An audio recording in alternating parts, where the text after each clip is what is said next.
Ladies and gentleman, ಇಂದಿನ digital ಯುಗದಲ್ಲಿ ಕೈಯಲ್ಲೊಂದು mobile ಇದ್ರೆ ಸಾಕು, ಇಡೀ ಜಗತ್ತೇ ನಮ್ಮ ಮುಷ್ಟಿಯಲ್ಲಿ ಇರುತ್ತೆ.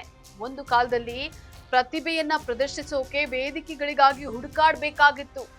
ಆದರೆ ಇಂದು ಇನ್ಸ್ಟಾಗ್ರಾಮ್, ಯೂಟ್ಯೂಬ್ಗಳು ಮನೆ ಮನೆಯ ಪ್ರತಿಭೆಗಳನ್ನ ಜಗತ್ತಿಗೆ ಪರಿಚಯಿಸ್ತಾ ಇವೆ.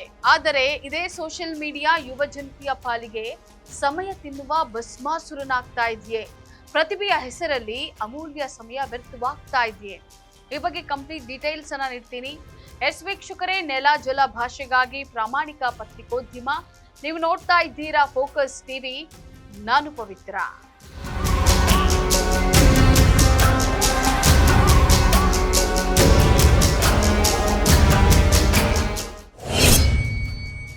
ಬೆಳಗ್ಗೆ ಎದ್ದ ತಕ್ಷಣ ಮೊಬೈಲ್ ಸ್ಕ್ರೀನ್ ನೋಡೋದ್ರಿಂದ ಹಿಡಿದು ರಾತ್ರಿ ಮಲಗೋ ಮುನ್ನ ರೀಲ್ಸ್ ಸ್ಕ್ರೋಲ್ ಮಾಡೋವರೆಗೂ ನಮ್ಮ ಜೀವನ ಸೋಷಿಯಲ್ ಮೀಡಿಯಾದ ಸುತ್ತಲೇ ಸುದುತ್ತಾ ಇರುತ್ತೆ. ಸದ್ಯಕ್ಕೆ ಕಂಟೆಂಟ್ ಕ್ರಿಯೇಟರ್ ಅನ್ನೋದು ಒಂದು ದೊಡ್ಡ ಉದ್ಯೋಗವಾಗಿ ಬೆಳೀತಾ ಇದೆ. ಸಣ್ಣ ಹಳ್ಳಿಗಳ ಪ್ರತಿಭೆಗಳು ಎಂದು ಅಂತಾರಾಷ್ಟ್ರೀಯ ಮಟ್ಟದಲ್ಲಿ ಮಿಂಚುತ್ತಾ ಇವೆ. ಆದರೆ ಇದರ ಇನ್ನೊಂದು ಮುಖವೇ ಬೇರೆ.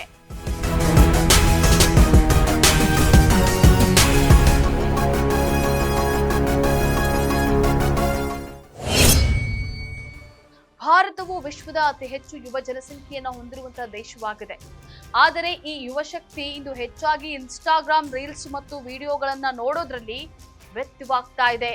ಸರಾಸರಿ ಒಬ್ಬ ವ್ಯಕ್ತಿ ದಿನಕ್ಕೆ 2 ಗಂಟೆ 32 ನಿಮಿಷಗಳನ್ನ ಇಂತಹ ಆಪ್ಗಳಲ್ಲೇ ಕಳೀತಿದ್ದಾನೆ.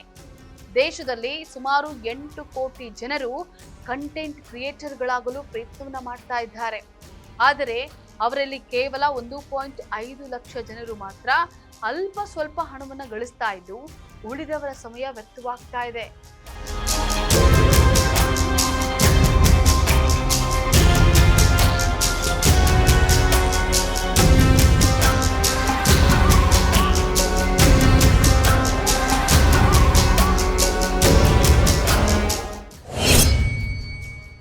ಹೌದು, ತಜ್ಞರ ಪ್ರಕಾರ ಸೋಷಿಯಲ್ ಮೀಡಿಯಾ ಅನ್ನೋದು 2 ಬದಿಯ ಕತ್ತಿಯಂತೆ.